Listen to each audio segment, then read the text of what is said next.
पाकिस्तान ने कभी डिफॉल्ट किया ना करेगा, सकूक बॉन्ड्स की अदायगियां वक्त पर होंगी। वजीर खजाना इसाक डार ने बेबुनियाद अफवाहें फैलाने का शिकवा कर दिया। अफवाहों के पीछे सियासी मकासद का दावा भी कर दिया। मुल्क में डीजल और पेट्रोल की किल्लत की खबरें भी मुस्तरद। जितनी रिजर्व्स होनी चाहिए वो मौजूद है। मईशत के हवाले से गैर जिम्मेदाराना गुफ्तगू से परहेज करने की नसीहत। इस्लामाबाद लॉन्ग मार्च के इस्तकबाल के लिए तैयार, कील कांटे से लैस कर दिए गए। 500 बंदूकें और रबर की गोलियां सौंप दी गईं।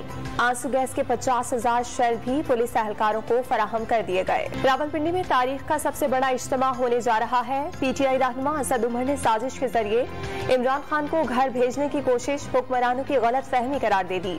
जमीर की मंडी लगाने वाले साजिशों के खिलाफ शुरू होने वाला सफर मंजिल तक पहुँच कर ही खत्म होगा। रवात में लॉन्ग मार्च से खिताब। 4 गोलियां लगी, सुपरमैन इलाज के लिए वजीराबाद से लाहौर के कैंसर अस्पताल पहुंचा। सूबाई वजीर शर्जील इनाम मेमन का हैदराबाद में पीपल्स बस सर्विस की इफ्तिताही तकरीब से खिताब। Army chief general Qamar Javed Bajwa का आर्मी मेडिकल कोर का अलविदाई दौरा। Surgeon general Pakistan army lieutenant general Nigar Johar ने इस्तकबाल किया। आर्मी चीफ को तिब्बी सहूलियात पर ब्रीफिंग दी।